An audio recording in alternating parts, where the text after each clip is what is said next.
नमस्कार, आप देख रहे हैं Satyavarta TV news. Satyavarta TV news में आपका स्वागत है।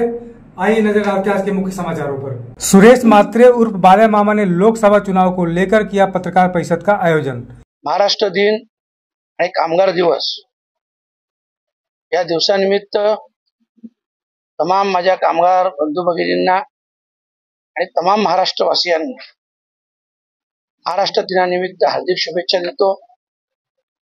आणि हा महाराष्ट्र घडताना ज्यांनी आपलं प्राणाचं बलिदान दिलं त्या सर्व हुतात्म्यांना माझ्या वतीनं, परिवाराच्या वतीनं, राष्ट्रवादी काँग्रेस पार्टी, महाविकास आघाडी गठबंधन यांच्या वतीनं भावपूर्ण श्रद्धांजली वाहतो।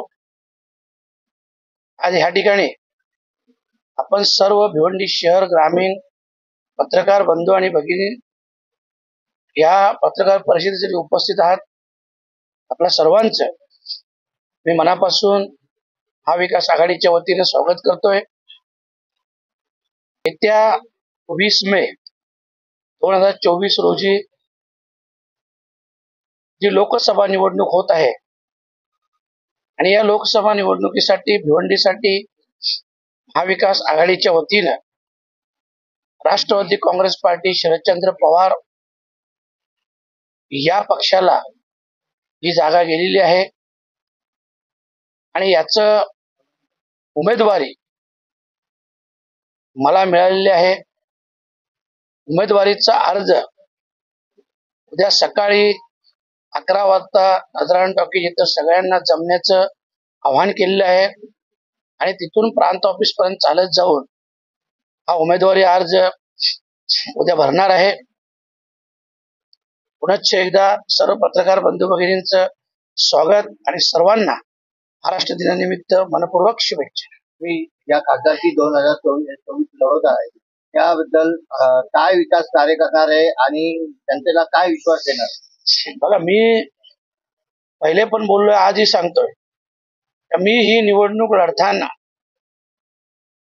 सर्वप्रथम पहिल्या सभेला आपण भिवंडी लोकसभेच्या विकासाची ब्लूप्रिंट अर्थात जी कामं असतील, मग ती कामं शैक्षणिक विषय असतील, आरोग्याविषयी असतील, डेव्हलपमेंट विषय असतील, रोजगाराविषयी असतील, हे सर्व प्रश्न घेऊन, कारण खरं म्हटलं तर या लोकसभेत एवढे प्रश्न आहेत, एवढे विषय आहेत, आज आपण ते घ्यायला गेलो तर 2-3 तास देखील कमी पडतील।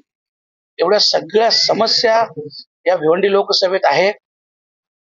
निष्क्रिय असे खासदार कपिल पाटील यांनी कुठलीही समस्या सोडवली देखील नाही आणि सोडवण्याचा प्रयत्न देखील केलेला नाही। पाण्याचा देखील खूप मोठा प्रश्न आपण पाहत असाल, आज शहापूर सारख्या ठिकाणी असेल, भिवंडीत असेल, मुरबाडला असेल, सगळीकडे पाण्याचा प्रश्न देखील खूप मोठा गंभीर प्रश्न निर्माण झालेला आहे। आणि ह्या कुठल्याही प्रश्नांचं काम न करता, जसं टोरंटो विषयी कुठलंही काम कपिल पाटलांना सांगितलं का ते बोलतात हे सोडून मला दुसरं काम सांगा, हे सोडून दुसरं सांगा। म्हणजे एकंदरीत त्यांची मनस्थितीच नाही काम करण्याची आणि त्याच्यामुळे कुठलेही काम झालेलं नाही। आणि हीच सगळी विकास कामं जी पेंडिंग आहेत, ही सगळी विकास कामं घेऊन आम्ही आपल्या समोर येतोय आणि ती विकास कामं 5 वर्षात पूर्ण करण्याचं वचन घेऊन मी आपल्या समोर येणार। प्रतिस्पर्धी तुम्ही कपिल पाटीलला मानताय, बघा, प्रतिस्पर्धी हा 6 तारखेला समजेल। 6 तारखेला माघार घेण्याची शेवटची वेळ आहे, त्याच्यामुळे 6 तारखेला आपल्याला कळेल कोणाकोणाचे फॉर्म राहतात आणि मग त्याच्यानंतर प्रतिस्पर्धी ठरवला जाईल। मुरबाडच्या बाबतीत काय म्हणते आपल्या रेल्वेच्या संदर्भात मागे आपण काम केलं, काय सांगा दिशाभूल केली की नाही? दिशाभूल स्पष्टपणे फसवणूक आपण पाहिलं असेल। 2014च्या त्यांच्या अजेंड्यात होते, 2019 पर्यंत ही रेल्वे मुरबाडमध्ये येणार। अच्छा, 2019 3 मार्च त्या रेल्वे मंजूर झाली, सगळं झालं म्हणून उद्घाटन केलं, आपण देखील मीडियाने दखल घेतली होती, पाहिलं होतं। आणि आता पुन्हा 2024 आला, आता पुन्हा सांगतात, आता त्याची प्रोसेस चालू आहे आणि लवकर काम। एकंदरीत फक्त लोकांची दिशाभूल करणे, कुठल्याही प्रकारचं काम न करणे, निवडणूक आली तर सगळ्या आश्वासनांची खैरात करायची, नारळ फोडायचे अशा प्रकारचं काम फक्त या खासदाराचं चालू.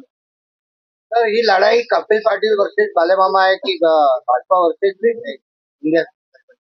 नाही, ही बघा दोन्ही आहे, दोन्ही आहे.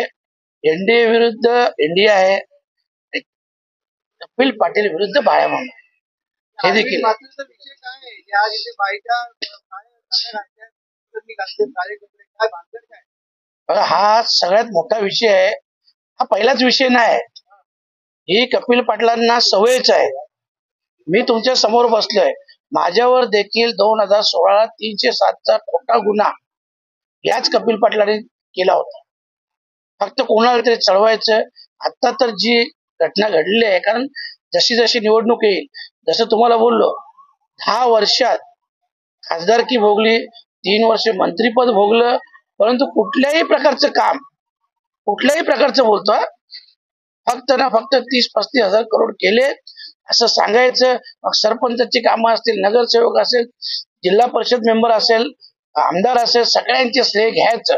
एवढं काम या कपिल पाटलांनी केलंय आणि आता तर एकदम कहर केलेला आहे. त्यांची मिसेस देखील इथं निषेध करण्यासाठी आहे.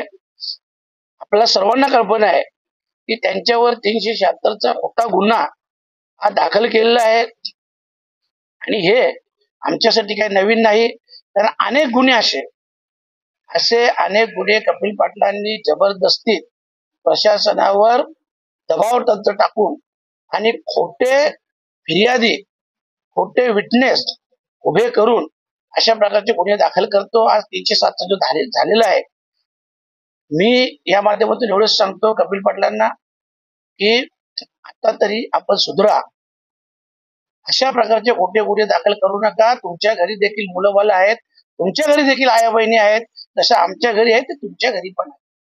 आणि हा खोटा गुन्हा दाखल करणे ही काही मोठी गोष्ट नाही, ही मर्दानगी नाही, ही नामर्दानगी आहे.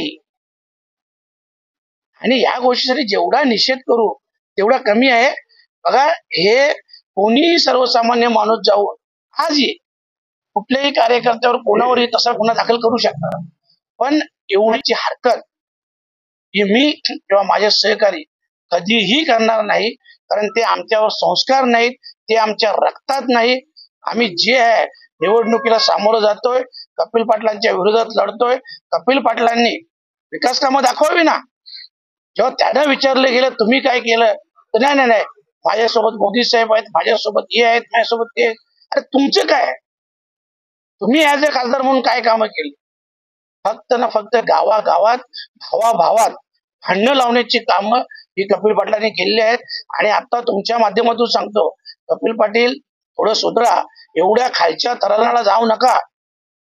हे कोणीही करू शकतो, परंतु एवढी नीच पातळी गाठायची नसतो.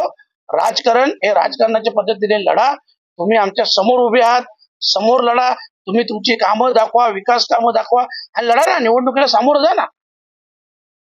आज अरविंद म्हात्रेंची मिसेस देखील इथं आहे, तर त्या देखील 2 मिनिटं बोलतील. त्यांचं देखील तुम्ही त्या बाबतीत ऐका. माझे पती अरविंद म्हात्रे सामाजिक कार्यकर्ते आहेत. ते भ्रष्टाचाराविरुद्ध लढत आहेत. काही राजकारण्यांनी त्यांना खोट्या केस करून त्यांना फसवण्याचा प्रयत्न केलेला आहे.